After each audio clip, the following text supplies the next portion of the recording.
Hi guys, welcome to my channel TCP the commerce point, जिसमें 11वीं 12वीं का अकाउंट्स, इकोनॉमिक्स और बिजनेस स्टडीज पढ़ाया जा रहा है। और साथ ही साथ एसएससी डब्ल्यू के लिए भी अकाउंट्स और इकोनॉमिक्स पढ़ाया जा रहा है। जैसे कि हमने लास्ट क्लास में अकाउंटिंग स्टैंडर्ड एंड आईएफआरएस के कुछ प्रिंसिपल और कंसेप्ट पढ़े थे। आज उन्हीं को हम आगे कंटिन्यू करेंगे। कल हमने 4 अकाउंटिंग प्रिंसिपल पढ़ लिए थे, आज हम करेंगे फिफ्थ। फिफ्थ हमारा अकाउंटिंग प्रिंसिपल है मटेरियलिटी प्रिंसिपल। यानी कि मटेरियलिटी प्रिंसिपल का मतलब क्या है, एक क्रक्स में मैं बता देता हूँ कि बिजनेस में उन आइटम्स के ऊपर ज़्यादा ध्यान देना है जो उस बिजनेस के लिए मटेरियल हो। मटेरियल का मतलब जो उस बिजनेस के लिए महत्वपूर्ण हो, ठीक है, जिसकी वैल्यू ज़्यादा हो। जैसे कि लाइक एग्जाम्पल, जैसे हमारा बिजनेस क्या है, मोबाइल का, हम शुरू से ही देखते आ रहे हैं। एक एग्जाम्पल दिया है कि हमारा मोबाइल का बिजनेस है, ठीक है।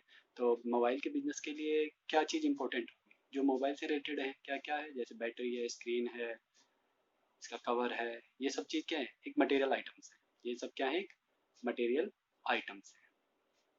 तो बिजनेस, ये अकाउंटिंग प्रिंसिपल ये बोलता है कि जो मटेरियल आइटम्स है उनके ऊपर ज़्यादा ध्यान देना है, ना कि इमटेरियल आइटम्स के ऊपर। इमटेरियल आइटम्स मतलब जैसे कि इसके अलावा क्या हो सकता है, पेन, पेंसिल, ये भी तो होते हैं ना बिजनेस के अंदर। पेन, पेंसिल, रबर, जो स्टेशनरी होती है, स्टेशनरी पे इतना ध्यान नहीं देना हमें। हमें क्या देना है, मटेरियल आइटम्स पे ध्यान देना है। यही ये कंसेप्ट हमें बताता है। जैसे कि the materiality principle refer to the relative importance of an item और एन इवेंट। यानी कि मटेरियल प्रिंसिपल क्या करता है, एक रिलेटिव इंपॉर्टेंस बताता है किसी आइटम का या फिर किसी इवेंट का, ठीक है। और जो फोकस है, फोकस किस पर होना चाहिए, हमेशा मटेरियल आइटम पर, ठीक है। The materiality of a fact depends on it's nature and the amount involve. जो मटेरियल है, हम कैसे पता चलेंगे कि कोई आइटम मटेरियल है या नहीं, उसके अमाउंट से। पेन कितने का आता है, 2 रुपए का, 5 रुपए का। मगर मोबाइल के आइटम्स कितने की आती हैं, जो ये बैटरी है, स्क्रीन गार्ड है, ये 1000, 500, 2000। तो उनके अमाउंट से भी हम पता कर सकते हैं कि कोई चीज़ मटेरियल है या इमटेरियल है, ठीक है। मटेरियल आइटम क्या क्या हो सकती हैं, जो चीज़ हमारे को प्रोडक्शन की, हमारी जो प्रोडक्शन की कैपेसिटी है उसको बढ़ाए। मटेरियल आइटम्स कौन कौन सी हो सकती है, जो हमारी प्रोडक्शन की कैपेसिटी को बढ़ाए। जैसे मशीन, मशीन क्या है हमारे लिए, मटेरियल आइटम है। मोबाइल फोन का स्टॉक या मोबाइल फोन का रॉ मटेरियल, वो सब क्या है, हमारे लिए मटेरियल है। इमटेरियल क्या है, जो हमारे पास स्टेशनरी है, जो हमारे पास स्टेशनरी है वो क्या है, इमटेरियल है, ठीक है गाइस। मटेरियल कंसेप्ट या मटेरियल प्रिंसिपल से समझ में आया कि हमें बिजनेस में किन आइटम्स पे ज़्यादा ध्यान देना है, जो मटेरियल है। इमटेरियल आइटम्स के ऊपर ज़्यादा ध्यान नहीं देना है, ठीक है गाइस। नेक्स्ट आता है प्रूडेंस और कंजर्वेटिव प्रिंसिपल। प्रूडेंस से नाम से पता चल रहा है कि प्रूडेंस माने समझदारी, कंजर्वेटिव माने थोड़ा सा संकोच के चलने वाला। ये ऐसा एक प्रिंसिपल है। ये प्रिंसिपल क्या बोलता है कि हमें, मैं एक क्रक्स में बता देता हूँ ये प्रिंसिपल बोलता क्या है। ये प्रिंसिपल बोलता है कि हमें जो प्रॉफिट है, आगे जो हमें प्रॉफिट होने वाला है, हम उसको अभी नहीं मानेंगे। आगे फ्यूचर में जो हमें प्रॉफिट होने वाला है, हम उसे नहीं मानेंगे जब तक हमें वो मिल ना जाए, जब तक हमें वो मिल ना जाए। बट लॉसेस के केस में, अगर हमें कोई फ्यूचर में लॉस होने वाला है, तो हम उसको मान के चलेंगे कि नहीं जी, वो तो हमें होगा ही होगा। और उसके लिए हम कुछ अपने प्रोविजंस बना लेंगे। उसके लिए हम क्या बना लेंगे, कुछ प्रोविजंस बना लेंगे, ताकि जब उस टाइम जब वो लॉस आए या हो जाए बाई चांस हमारा, तो हमारे पास उतना पैसा हो, ठीक है गाइस। तो इसमें क्या है, एक कंसेप्ट है, प्रॉफिट जब तक हमें रियलाइज नहीं होगा जब तक नहीं मानेंगे। अगर चाहे प्रॉफिट फ्यूचर में हो तब भी नहीं मानेंगे, जिस दिन मिल जाएगा, प्रॉफिट हो जाएगा, उसी दिन मानेंगे, ठीक है गाइस। मगर खर्चों को, सॉरी लॉसेस को क्या मान लेंगे हम, कि भाई वो तो हमें आगे फ्यूचर में भी होना है, तो हम आज से ही उनके लिए प्रोविजन बनाना स्टार्ट कर देंगे, ठीक है गाइस। पढ़ लेते हैं इसके बारे में थोड़ा सा। It requires profit should not be recorded until realized, but all losses, even those which have which may have a remote possibility, are to be provided in the books of accounts। यानी कि ये भी यही बोल रहा है कि books of account में हम क्या करेंगे, जो फ्यूचर में प्रॉफिट हो रहा है उसको नहीं ऐड करेंगे, मगर जो फ्यूचर में लॉस होगा उसको दिखाएंगे जरूर अपनी बुक्स ऑफ अकाउंट में।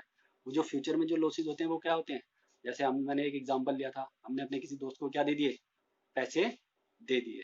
अब हमें पता है कि यार वो तो देगा तो है नहीं, यार दोस्त है वो पैसे वापस करते नहीं है, तो हम क्या मान के चलते हैं कि यार वो पैसा हमारा डूब गया, वो पैसा हमारा डूब गया, तो उनको क्या बोलते हैं, प्रोविजन फॉर डाउटफुल डेट। क्या बोलते हैं उन्हें, प्रोविजन फॉर डाउटफुल डेट। क्या बोलेंगे, प्रोविजन फॉर डाउटफुल डेट। ठीक है। Valuation of closing stock. अच्छा देखो, वैल्यूएशन ऑफ क्लोजिंग स्टॉक का मतलब क्या है, कि प्रूडेंस का कंसेप्ट क्या बोलता है कि हमेशा याद रखो, क्लोजिंग स्टॉक जो होता है मार्केट वैल्यू और जो उसकी कॉस्ट जो भी कम होगी वही क्लोजिंग स्टॉक की वैल्यू होगी। मतलब मान लो क्लोजिंग स्टॉक हमारे पास आज उसकी कॉस्ट कितनी है, 100 रुपये है, और मार्क कॉस्ट कितनी है, 100 रुपये है, और मार्केट में उसकी वैल्यू कितनी है, 80 रुपये।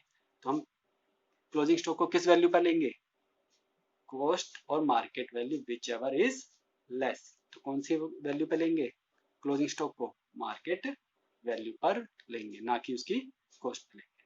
अगर मार्केट वैल्यू ज्यादा होगी, मान लो 180 रुपये होती, तो फिर हम किस पे लेते, फिर हम कॉस्ट पर लेते क्लोजिंग स्टॉक को। ये क्लोजिंग स्टॉक के केस में है। ठीक है। ऐसे ही डिस्काउंट ऑन डेटर्स। डेटर्स को क्या है, कुछ डेटर्स को डिस्काउंट देना होता है ना, ताकि वो जल्दी से जल्दी क्या कर दें, पेमेंट कर दे। तो वो भी एक खर्चा हम पहले से ही मान के चलते हैं, यानी कि एक तरीके खर्चे को या लॉसेस को हम पहले से ही मान के चलते हैं और उनका प्रोविजन बना के रखते हैं, ताकि हमें फ्यूचर में पैसों की जरूरत पड़े तो हमारे पास पैसा होना चाहिए। ठीक है। मगर देखो, अब हम प्रोविजन बना दिया, मान लो हमने अपने दोस्त का था, प्रोविजन बना दिया कि भाई उससे सबसे दो जितने दोस्त थे सबके कह दिया कि यार ये तो सब पैसे डूबेंगे, मगर इसका एक घाटा भी है प्रोविजन बनाने का। क्या घाटा है, कई बार क्या है, बिजनेस अपना लाभ, क्या कहते हैं, अपना प्रॉफिट कम दिखाने के लिए क्या करता है, ये प्रोविजंस बना देता है। ये प्रोविजंस बना देता है कि भाई देखो, ये पैसा यहाँ से भी डूब सकता है, ये पैसा यहाँ पे भी हमने डिस्काउंट दे सकते हैं, आगे फ्यूचर में ऐसा लॉस हो सकता है। उससे क्या होगा, उससे प्रॉफिट कम हो जाएगा। जब प्रॉफिट कम होगा तो उनको क्या है, जो शेयर होल्डर्स हैं उनको प्रॉफिट भी कम बांटना पड़ेगा। तो बिजनेस क्या है, उसका फायदा उठाते हैं। जो बिजनेस चलाते हैं वो क्या करते हैं, इस प्रूडेंस प्रिंसिपल का फायदा भी उठाते हैं। It has a drawback as it may be use to create secret reserve, यानी ये सीक्रेट रिजर्व बनाने में हेल्प भी करता है, जिससे क्या होता है, financial statement may not depict true and fair view of state of affairs. ठीक है। यानी इससे क्या होगा कि फाइनेंशियल स्टेटमेंट की ट्रू और फेयर व्यू नहीं मिलता। ठीक है गाइस, ये हो गया हमारा 6 प्रूडेंस और कंजर्वेटिव प्रिंसिपल। ठीक है। इसका बस एक ही रूल है मेन, कि हमें क्या है, क्या मान के चलना है, कि प्रॉफिट हमें जब तक रियलाइज नहीं होगा जब तक हम मानेंगे नहीं, मगर लॉसेस को जो फ्यूचर में भी होने हैं उनको हम अभी से मान के चलेंगे। ठीक है। ये है हमारा प्रूडेंस कंसेप्ट।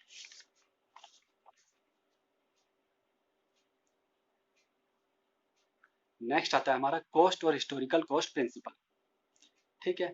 इसका मतलब क्या है, कॉस्ट कंसेप्ट का मतलब क्या है, भाई देखो, कॉस्ट कंसेप्ट का मतलब ये है, जो हमारे पास जो एसेट है, मैंने क्लोजिंग स्टॉक को छोड़ के, क्लोजिंग स्टॉक को छोड़ के जो भी एसेट्स हैं हमारे पास, मशीनरी, लैंड, फर्नीचर, कंप्यूटर, उसको क्या करेंगे हम अपनी उनकी, जिस टाइम हमने उसको परचेज करा है, जो उस टाइम उसकी कॉस्ट होगी, चाहे 10 साल पहले क्यों नहीं परचेज करी, आज भी बैलेंस शीट में उसको उसकी कॉस्ट पर ही दिखाया जाएगा। बट उसमें से डेप्रिसिएशन माइनस कर दिया जाएगा, बट उसमें से डेप्रिसिएशन माइनस कर दिया जाएगा, मगर उसकी जो कॉस्ट होगी वो कौन सी होगी, जो 10 साल पहले जिस दिन हमने उसे परचेज करा था। ठीक है। सही है। और जब हमें जो परचेज होता है, जो भी हम मशीनरी या फिर लैंड, बिल्डिंग जो भी परचेज करते हैं, उसमें क्या क्या कॉस्ट इंक्लूड होती है। देखो, मान लो कोई मैंने मशीन खरीदी, मान लो मैंने कोई मशीन खरीदी, कितने की, 50,000 की। ठीक है। उसको यहाँ तक लाने में ट्रांसपोर्टेशन का खर्चा कितना लगा मेरे को, मान लो 1,000 रुपये। ठीक है। और उसको इंस्टॉलेशन कराने का खर्चा कितना लगा, वो भी मान लो 1,000 रुपये। तो मेरी मशीन की कॉस्ट कितनी कहलाएगी, 52,000। और यही कॉस्ट क्या है, हर साल बैलेंस शीट में दिखाई जाएगी। बट अगर इसमें से क्या करना पड़ेगा, 52,000 में से डेप्रिसिएशन हर साल माइनस करते हुए चलना है। बट ओरिजिनल कॉस्ट क्या रहेगी इसकी, 52,000। चाहे जैसे कि एग्जांपल लो, लैंड, लैंड हमने क्या हुआ, 10 साल पहले खरीदी थी 10 लाख की। लैंड क्या हुआ, 10 साल पहले हमने कितने की खरीदी थी, मान लो 10 लाख की। वो आज भी बैलेंस शीट में कितने की दिखाई जाएगी, बैलेंस शीट के अंदर वो कितने की दिखाई जाएगी, 10 लाख की ही दिखाई जाएगी, चाहे उसकी मार्केट वैल्यू क्यों ना 1 करोड़ हो गई हो, चाहे मार्केट वैल्यू उसकी 1 करोड़ हो गई हो, मगर फिर भी हम बैलेंस शीट के अंदर कितने की दिखाएंगे, 10 लाख की दिखाएंगे। ठीक है भाई, सही है। मगर इसका एक घाटा भी है, ऐसा करने से ये घाटा भी है। क्यों घाटा क्यों है, इससे क्या है, जो प्रॉफिट है, जो बढ़ा चढ़ा के प्रॉफिट, एक तरीके से प्रॉफिट कम दिखाया जा रहा है, एक तरीके से प्रॉफिट कम दिखाया जा रहा है। क्यों कम दिखाया जा रहा है, मान लो एसेट की जो, मान लो हमने लैंड थी वो 10 लाख की थी, आज हमारे पास कितने करोड़, कितने की है वो, 1 करोड़ की है, तो प्रॉफिट तो बढ़ जाएगा ना उससे हमारा। तो 1 करोड़ की वो है, तो देखो कितने से हमने, कितना बड़ा डिफरेंस हो गया। ठीक है गाइज, तो ये एक इसका लिमिटेशन है। ठीक है, एक बार पढ़ लेते हैं इसके बारे में। It require all assets are recorded in the books of account at their purchase price. मैंने बताया था जिस दिन हमने उसे परचेज करा उसी पर उसको, उसी प्राइस पर वो बैलेंस शीट में शो हुई। विच इंक्लूड, जिसके अंदर क्या इंक्लूड होगा उस कॉस्ट के अंदर, ट्रांसपोर्टेशन कॉस्ट, इंस्टॉलेशन कॉस्ट और making the asset ready to use, और जो भी अदर कॉस्ट जो था जिससे एसेट चालू होने की कंडीशन में आ जाए, जो भी कॉस्ट, जो भी कोई कॉस्ट होगी उस एसेट को यूज में लाने के लिए, उन सभी कॉस्ट को हम क्या करेंगे, ऐड कर देंगे उसकी वैल्यू। ठीक है, the market value of an asset may change with the passage of time. तो ये देखो मार्केट वैल्यू क्या होती है, जैसे लैंड या मशीन की, टाइम के साथ साथ क्या है, बदलती जाती है, कम भी हो सकती है और ज्यादा भी हो सकती है। आज हमने मशीन खरीदी 52,000 की, मगर अगले साल इसकी क्या पता कीमत कितने की रह जाए, 40,000 की। जब 40,000 की रह जाएगी तो क्या हम 40,000 पे दिखाएंगे, नहीं, हम तो अपनी मशीन को कितनी पे दिखाएंगे, 52,000, उसमें से माइनस रहेगा डेप्रिसिएशन। ठीक है, डेप्रिसिएशन 1000 माइनस होता रहेगा। However, an important limitation of the historical cost basis, it does not show the true worth of the business, यानी बिजनेस की एसेट की हकीकत की वैल्यू नहीं दिखाता। ठीक है, and may lead to hidden profit. सही है ना, एसेट की क्या कहते हैं, रियल वैल्यू नहीं दिखाता, ट्रू वर्थ नहीं दिखाता। जो 1 करोड़ की जो लैंड है आज है, जो हमने 10 साल पहले कितने की खरीदी, 10 लाख की, आज भी हम उसी कितने की दिखा रहे हैं, 10 लाख की, जिसकी वजह से क्या है, हमारा जो नेट वर्थ है उस लैंड की वो एग्जैक्ट नहीं दिखाई जा रही। ये इसका एक घाटा है हिस्टोरिकल कंसेप्ट का। ठीक है, यहाँ तक हो गया क्लियर। अब हम नेक्स्ट कर पढ़ेंगे मैचिंग कंसेप्ट। मैचिंग कंसेप्ट का मतलब देखो, एक मैं रफ बता देता हूँ पहले मैचिंग कंसेप्ट होता क्या है। मैचिंग कंसेप्ट का मतलब क्या है कि भाई जिस साल हमने सेल करी है, जिस साल हमने सेल करी है या रेवेन्यू कमाया है, जिस साल हमने पैसा कमाया है, उसी साल का खर्चा भी हमें दिखाना पड़ेगा। मतलब सीधी सी बात है, एक एग्जांपल से समझाता हूँ मैं आपको। ठीक है, हमारे पास स्टॉक पड़ा है, मान लो मोबाइल का स्टॉक पड़ा है, हमने मोबाइल बना के तैयार करके रख रखे हैं जी 10 लाख के। कितने के रख रखे हैं, 10 लाख के। एक मिनट होल्ड कीजिए। हाँ, तो गाइस हम क्या कह रहे थे कि हमारे पास 10 लाख का मान लीजिए मोबाइल का स्टॉक पड़ा है। ठीक है, अब उसमें से हमें मान लो 10 लाख का में से स्टॉक पड़ा है हमारे पास। अब हमने उसमें से 1 लाख का स्टॉक निकाला और उसको 2 लाख रुपए में बेच दिया। क्या करा हमने से, उसमें से 1 लाख का स्टॉक निकाला और उसको कितने में बेच दिया, 2 लाख में बेच दिया हमने। प्रॉफिट तो कमाएंगे ना हम उस पर। तो वो क्या कह रहा है कि हमें सिर्फ और सिर्फ 1 लाख की कॉस्ट लेनी है, ना कि 10 लाख की जो हमारे पास स्टॉक पड़ा है उसकी कॉस्ट लेनी है। क्यों, क्योंकि हमने सिर्फ कितने कितने का बेचा माल, सिर्फ और सिर्फ 1 लाख का माल बेचा है, जिसकी कॉस्ट कितनी है 1 लाख, मगर बेचा कितने में, 2 लाख में। तो हमें जो कॉस्ट लेनी है वो किसकी लेनी है, सिर्फ और सिर्फ 1 लाख की कॉस्ट लेनी है, ना कि उस पूरे जो स्टॉक पड़ा है हमारा 10 लाख का उसकी कॉस्ट लेनी है। तो कहने का मतलब क्या है, जो रेवेन्यू जिस साल का है उसी साल से रिलेटेड एक्सपेंस भी हमें लेना है। ठीक है, ऐसा नहीं है जो हमारे पास स्टॉक में पड़ा है उसको भी ले लेंगे, नहीं, जो बिका है उसी की कॉस्ट लेनी है। ठीक है, जो बिका है माल उसी की कॉस्ट लेनी है, ना कि जो बचा हुआ माल है उसकी नहीं लेनी है। तो ये है एक matching concept. It is necessary to match revenue of the period with the expense of that period to determine correct profit and loss. ठीक है, चाहे हमें कैश मिले चाहे कैश ना मिले। अब हम क्या कहते हैं, सेल किस पे भी करते हैं, क्रेडिट पे भी तो करते हैं सेल, चाहे इससे कैश और कैश का इससे कोई मतलब नहीं है। Because as per this concept adjustment are made, इसी कंसेप्ट की वजह से क्या होता है, outstanding expenses, prepaid expenses, accrued income, unearn income, ये सब क्या बनते हैं, कंसेप्ट आते हैं। ठीक है गाइज, क्यों क्यों प्रीपेड एक्सपेंसेस आते हैं और क्यों आउटस्टैंडिंग एक्सपेंस वाले ऐसे क्यों आते हैं? क्योंकि देखो गाइज, देखो मान लो मैंने ये जो क्या चल रहा है अभी, अगस्त चल रहा है, अभी क्या चल रहा है, अगस्त चल रहा है हमारा, हम मान के चलते हैं हमारा फाइनेंशियल ईयर क्या है, जनवरी से लेके दिसंबर है। नॉर्मली मान के चलते हैं हमारा फाइनेंशियल ईयर कितना है, जनवरी से लेके दिसंबर है, और हर साल हम क्या देते हैं, हर महीने 1,000 रुपए खर्चा रेंट देते हैं। हम क्या करते हैं, 1,000 रुपए रेंट दे देते हैं। आज क्या है, अगस्त, आज क्या है, महीना अगस्त है। अगस्त से देखा जाए, अगस्त, सितंबर, अक्टूबर, नवंबर, दिसंबर, यानी टोटल कितने हैं, 5 मंथ्स। 5 मंथ्स के हिसाब से कितना किराया बनेगा, 1,000 रुपए के हिसाब से 5,000। मगर मैंने पेमेंट कितनी कर दी, मान लो 12,000। पेमेंट कितनी कर दी मैंने, 12,000। तो क्या बताओ, मैं अपनी बैलेंस शीट में 12,000 दिखाऊं? नहीं, मुझे उसी साल का खर्चा दिखाना है। कितना आएगा उस साल का खर्चा, 5,000। तो 5,000 तो क्या हो जाएगा, खर्चे में दिख जाएगा। बाकी जो 7,000 है वो क्या दिखाएगा, प्रीपेड रेंट। क्या कहलाएगा वो, प्रीपेड रेंट। क्या कहलाएगा, प्रीपेड रेंट कहलाएगा, और वो हमारी एसेट बन जाएगा। ठीक है, यानी कहने का मतलब है जिस साल है उसी साल से रिलेटेड खर्चा होना चाहिए, उससे ना आगे वाला होना चाहिए ना उससे पीछे साल का होना चाहिए। ठीक है गाइस, ये हो गया इसका एग्जाम्पल। एग्जाम्पल क्या है, जैसे rent, salary are recognise on period basis, not when they are paid. जैसे इसी तरह से क्या है, हम सैलरी वगैरह है, मान लो इस साल की सैलरी थी, हम गलती से क्या, मान लो घाटा हो गया, हमें क्या हो गया, हमें घाटा हो गया, इस साल घाटा हो गया, तो हम क्या करेंगे, अगले साल सैलरी पे कर देंगे। सैलरी कब क्या करेंगे, अगले साल पे कर देंगे। मगर क्या जिस साल हमने पे करी हम उस साल खर्चा दिखाएंगे? नहीं भाई, काम तो उन्होंने इस साल करा है ना। वो बात अलग है, हमने उनकी सैलरी दे नहीं पाए, वो बात अलग है, हम उनकी सैलरी नहीं दे पाए। जब जो नहीं दे पाए तो वो क्या कहलाएगी, आउटस्टैंडिंग एक्सपेंस। क्या कहलाएंगे, आउटस्टैंडिंग एक्सपेंस, और वो इसी साल के एक्सपेंस रहेंगे, ना कि अगले साल के। वो बात अलग है, उनकी पेमेंट हम अगले साल करेंगे, मगर खर्चा किस में दिखाएंगे, हम इसी साल में दिखाएंगे। ठीक है गाइज, ये है हमारा मैचिंग कंसेप्ट। नेक्स्ट आता है हमारा डुअल कंसेप्ट।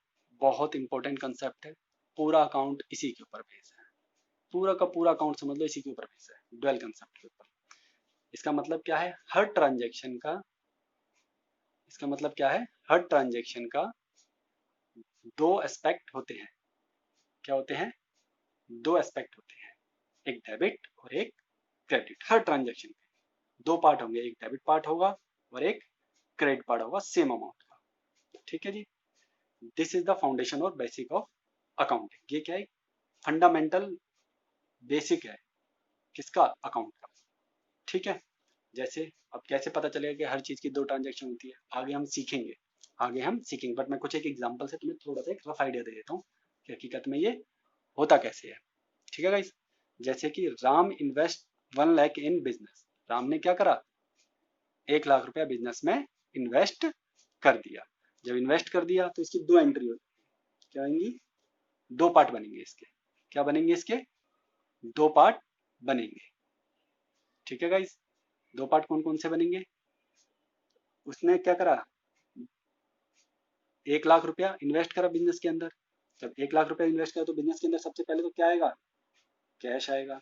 क्या आएगा, कैश आएगा। कैश आएगा और साथ के साथ क्या होगा, जब कैश लेके आता है तो भाई क्या है, वो बिजनेस को उसका पैसा वापस भी तो करना है। जब बिजनेस को उसका पैसा वापस करना है तो उसको क्या बोलते हैं, जो मालिक पैसा लेके आता है, कैपिटल। क्या बोलते हैं उसको, कैपिटल। तो दो पार्ट हो गए, हर ट्रांजेक्शन के क्या होंगे, दो पार्ट। एक तो कैश आया, ऊपर से साथ के साथ हमारे लिए एक लाइबिलिटी बन गई, वो उस लाइबिलिटी का नाम क्या है, कैपिटल। उस लाइबिलिटी का नाम क्या है, कैपिटल। ठीक है गाइस, नेक्स्ट है परचेज गुड वर्थ ₹10,000। हमने माल खरीदा 10,000 का। जब 10,000 का माल खरीदा तो क्या एंट्री होगी, एक तो हमारे पास से 10,000 का कैश चला जाएगा। क्या चला जाएगा हमारे पास से, 10,000 का क्या चला जाएगा, कैश चला जाएगा। और साथ के साथ क्या आ जाएंगे, 10,000 का गुड्स हमारे पास आ जाएगा। 10,000 के क्या आ जाएंगे हमारे पास, गुड्स आ जाएंगे। ठीक है गाइस, अभी मैं जनरल एंट्री पास करना नहीं सिखा रहा, सिंपल बता रहा हूँ कि कौन कौन से दो पार्ट होते हैं। एक सिमिलरली ऐसे ही है, परचेज मशीनरी, क्या है, purchase machinery worth ₹30,000 on credit from Mohan. Mohan से हमने 30,000 की मशीन खरीदी उधार पर। तब 30,000 की मशीन खरीदी तो सबसे पहले हमारे पास क्या आएगी, एक तो मशीन आ जाएगी, ठीक है। ऊपर से साथ के साथ क्या होगा, ऊपर से साथ के साथ क्या होगा बताओ, मोहन से 30,000 उधार पे लिए तो मोहन क्या बन जाएगा हमारा, लाइबिलिटी बन जाएगी। क्या बन जाएगी हमारी, लाइबिलिटी। मोहन को पैसा वापस करना है ना, पैसा वापस करना हो तो उनको क्या बोलते हैं, एक तरीके से क्रेडिटर। क्या बोलते हैं, एक तरीके के क्रेडिटर बोलते हैं, ठीक है गाइस। तो देखो हर ट्रांजेक्शन के दो पार्ट बनने ही बनने होते हैं, ठीक है।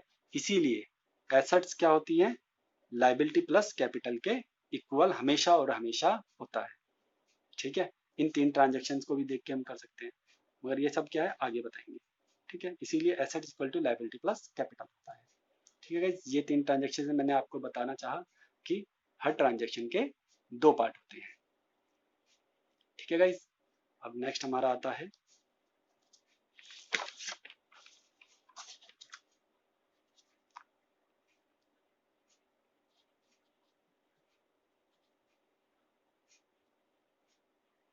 रेवेन्यू रिकग्निशन कंसेप्ट, ठीक है। रेवेन्यू रिकग्निशन कंसेप्ट का मतलब ये है कि हम रेवेन्यू जिस दिन हमारी सेल हो जाएगी, जिस दिन हमारी सेल हो जाएगी उसी दिन हम उसको क्या मान लेते हैं कि हमें पैसा मिल गया। उसी दिन हम क्या मान के चलते हैं कि हमें पैसा मिल गया, ठीक है। चाहे वो मिले ना मिले बात अलग है, चाहे वो मिले या ना मिले वो बात अलग है, हम मान के चलते हैं कि हमें पैसा मिल जाएगा, ठीक है। According to this concept revenue is considered to have been realise, मान लिया जाएगा कि हमें रेवेन्यू, इनकम हमारी हो गई है, इनकम हमारी हो गई है when a transaction has been entered in, जिस दिन ट्रांजेक्शन हो जाएगी, ट्रांजेक्शन हो जाएगी मतलब जिस दिन सेल हो जाएगी। And the obligation to receive the amount has been established, जब सेल हो जाएगी तो क्या है, जो जो डेटर है उसको हमें पैसा, उसने हमें पैसा दे देना है। आज नहीं देगा तो कुछ दिन कुछ टाइम बाद दे देगा। फॉर एग्जाम्पल मान लो फरवरी 2017 में सेल, फरवरी 2017 में क्या हुई, सेल हुई, और उसका पैसा हमें कब मिला, मई 2017 में। तो हम कब मानेंगे कि हमारी इनकम कब होगी, हम इनकम कब मानेंगे, जिस दिन हमारी सेल हो जाएगी, जिस दिन हमारी सेल हो जाएगी उसी दिन हम क्या मान लेंगे, हमारे को रेवेन्यू, हमारी इनकम हो गई। एक नेक्स्ट एग्जांपल लेते हैं। हमने क्या करा, एक एक बंदे ने हमसे बोला कि भाई ऐसा करो मुझसे ना एडवांस ले लो, क्या ले लो मुझसे, एडवांस ले लो फरवरी में, मगर मुझे सेल कब करना, मई में। तो बताओ हमारी सेल, हमारी जो रेवेन्यू है, हमारी जो इनकम है फरवरी में कहलाएगी या मई में। हमने बताया था जिस दिन हमारी ट्रांजेक्शन हुई, ट्रांजेक्शन कब हुई है, हमने जिस दिन माल बेचा है, जिस दिन हमने माल बेचा है। माल कब बेचा हमने, मई में। तो इसलिए क्या होगा, मई में ही हम मानेंगे कि हमारी ये जो इनकम एडवांस मिला है वो इनकम कब बनेगी हमारी, मई में जाकर बनेगी, जिस दिन हमारा माल बिका है, ठीक है गाइस। इस एग्जांपल से समझ में आ गया होगा मैं क्या कहना चाह रहा हूँ, ठीक है। नेक्स्ट आता है वेरीफाइबल ऑब्जेक्टिव कंसेप्ट। कौन सा है, वेरीफाइबल ऑब्जेक्टिव कंसेप्ट, यानी कि इस कंसेप्ट का मतलब क्या है, यानी कि ये कहना चाहता है कि जितनी भी ट्रांजेक्शन्स हैं बिजनेस के अंदर उन सब का सपोर्टिंग डॉक्यूमेंट्स होना ही होना चाहिए। जब सपोर्टिंग डॉक्यूमेंट्स होगा तो गड़बड़ी होने के चांसेस भी बहुत कम होंगे। और वो सपोर्टिंग डॉक्यूमेंट क्या क्या हो सकते हैं, इनवॉइस हो सकता है, कैश मेमो हो सकता है, बिल्स हो सकते, ठीक है गाइस, बिल्स वगैरह हो सकते हैं, ठीक है। ये है हमारा ऑब्जेक्टिव कंसेप्ट, ठीक है। This concept hold the accounting should be free from personal bias. क्या हुआ, पर्सनल बायस इसमें नहीं रहेगा, क्यों, क्योंकि इसमें क्या है, हर चीज क्या है भाई, जिसका प्रूफ होगा, जिसका डॉक्यूमेंट होगा वही ट्रांजेक्शन बिजनेस के अंदर एंटर होगी, जिसका प्रूफ नहीं होगा वो ट्रांजेक्शन ऐड नहीं होगी, जिसका बिल होगा उसी की एंट्री चढ़ाई जाएगी, जिसका बिल नहीं होगा उसकी एंट्री नहीं चढ़ाई जाएगी, ठीक है गाइज। ये है हमारा वेरीफाइबल ऑब्जेक्टिव कंसेप्ट।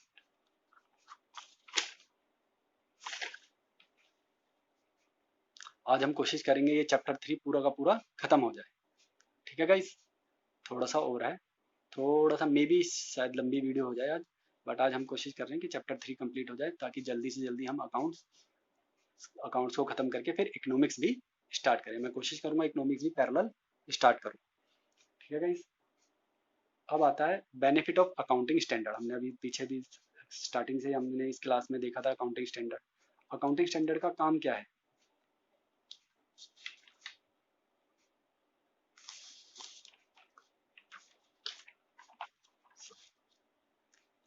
सबसे पहले है बेसिस ऑफ अकाउंटिंग। देखो अकाउंटिंग दो प्रकार की होती है। अकाउंटिंग क्या होती है? दो प्रकार की होती है। एक तो अक्रूवल अकाउंटिंग होती है और एक कैश बेसिस अकाउंटिंग होती है। यानी कि हमारी मर्जी, हम चाहे कैश बेसिस अकाउंटिंग अपना लें या फिर अक्रूवल बेसिस अकाउंटिंग अपना लें। मतलब कैश बेसिस अकाउंटिंग का मतलब जिस दिन हमें कैश मिला है, जिस दिन हमें कैश मिला है उसी दिन हम अपनी सेल मानेंगे। जिस दिन हमने कैश पेमेंट करी है उसी दिन हम उसको खर्चा मानेंगे।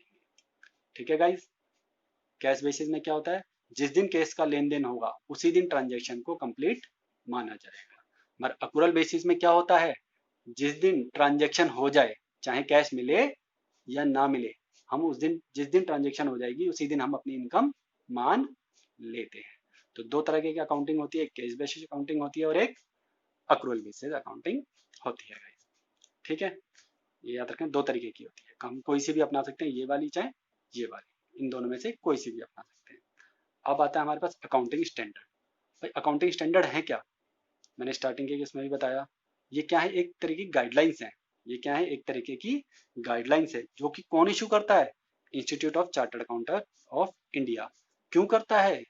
ताकि जो फाइनेंशियल स्टेटमेंट है उनको प्रिपेयर और प्रेजेंट करा जा सके अच्छे से। कैसे करा जाए? जिनको प्रेजेंट किया जाए अच्छे से। किसको? फाइनेंशियल स्टेटमेंट्स को।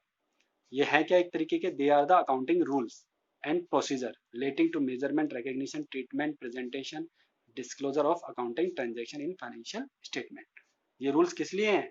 ट्रांजेक्शन्स को मेजर करने के लिए, रिकग्नाइज करने के लिए, उन ट्रांजेक्शन को कैसे ट्रीट करना है, उन ट्रांजेक्शन को कैसे रिप्रेजेंट करना है, उन ट्रांजेक्शन के बारे में क्या क्या बताना है, वो सब क्या है? क्या बता, कौन बताता है हमें? अकाउंटिंग स्टैंडर्ड्स बताते हैं। और ये अकाउंटिंग स्टैंडर्ड कौन इशू करता है? मैंने फर्स्ट क्लास में भी बताया था, institute of chartered accountant of India.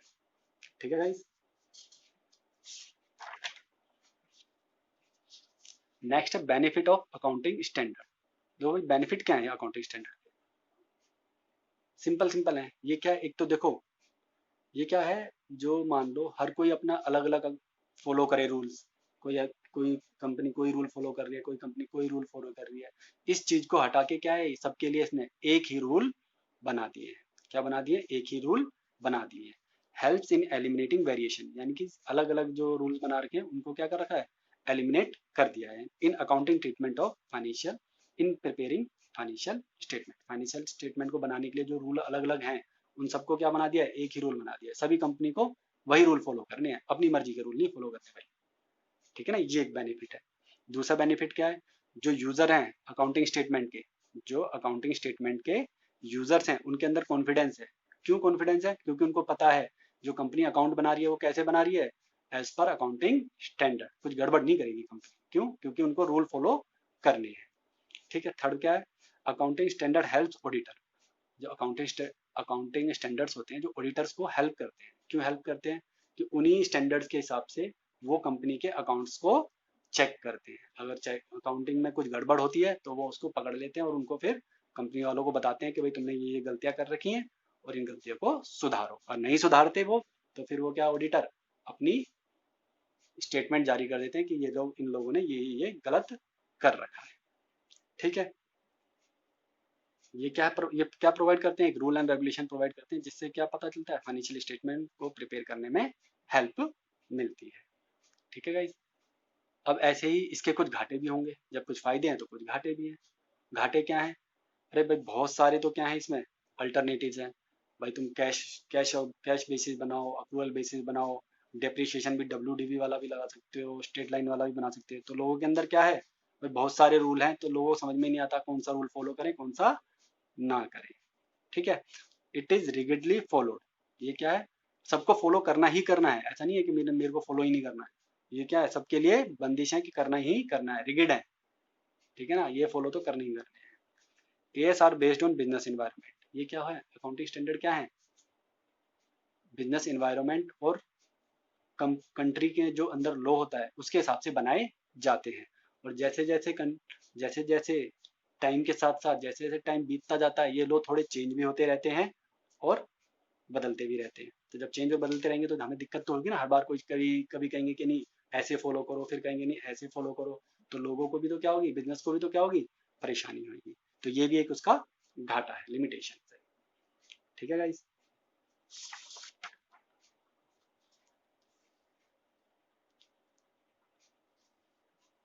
Next आता है हमारा अप्लीकेबिलिटी ऑफ अकाउंटिंग स्टैंडर्ड्स। ये अकाउंटिंग स्टैंडर्ड है कहाँ फॉलो होंगे, हर जगह फॉलो होंगे, सिर्फ और सिर्फ चैरिटेबल ऑर्गेनाइजेशन को छोड़ के, जिन जो कि कमर्शियल और इंडस्ट्रियल बिजनेस एक्टिविटी में इन्वॉल्व नहीं है, जो कि कमर्शियल इंडस्ट्रियल और बिजनेस एक्टिविटी में इन्वॉल्व नहीं है, उनको छोड़ के बाकी सब जगह होंगे।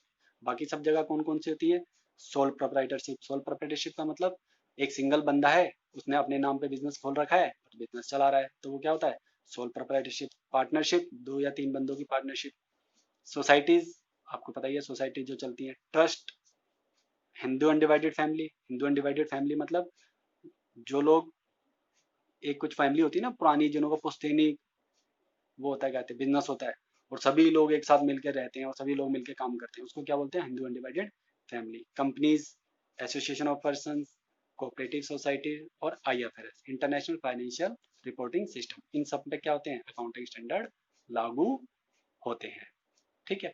अब ये आईएफआरएस क्या है, आईएफआरएस क्या है ये, देखो क्या है आईएफआरएस का मतलब, इंटरनेशनल फाइनेंशियल रिपोर्टिंग सिस्टम, यानी कि एक ऐसा सिस्टम है जिससे अलग अलग कंट्रियों में अलग अलग तरीके के रूल फॉलो होते हैं। अलग अलग कंट्रियों में अलग अलग तरीके के क्या होते हैं, अकाउंटिंग स्टैंडर्ड्स फॉलो होते हैं। उन सबको एक जैसा बना देना, उन सबको एक जैसा बना देना, वो क्या कहलाता है, इंटरनेशनल फाइनेंशियल रिपोर्टिंग सिस्टम। देखो, globalisation integrate the national economy into the international economy, into the international economy through trade, foreign investment etcetera. यानी क्या कर रहा है, ग्लोबलाइजेशन ने क्या कर रखा है, नेशनल इकोनॉमी और इंटरनेशनल इकोनॉमी को क्या कर दिया, मर्ज कर दिया, एक दूसरे से मर्ज कर दिया। Accounting is the language of business, और अकाउंटिंग क्या है, बिजनेस की लैंग्वेज है। 10 बिजनेस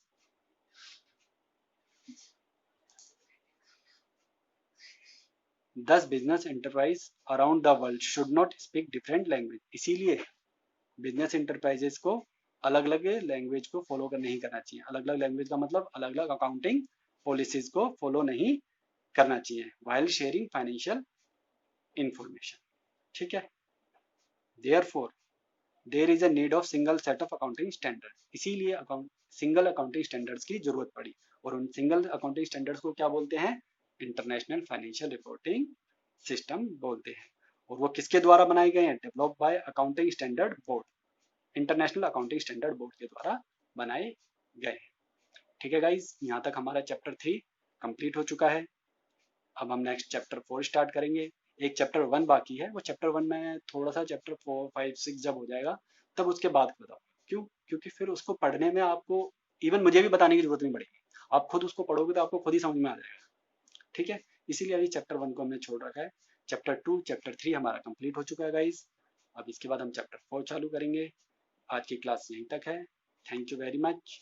और वीडियो को लाइक शेयर सब्सक्राइब चैनल को करना मत भूलिए, और ज़्यादा से ज़्यादा शेयर कीजिए, जिससे मेरे को कॉन्फिडेंस मिले और मैं ज़्यादा से ज़्यादा क्लासेस बनाऊँ आप लोगों के लिए। और मैं जल्दी से आपको इकोनॉमिक्स की क्लास भी लेके आने वाला हूँ गाइस। ठीक है गाइस, थैंक यू।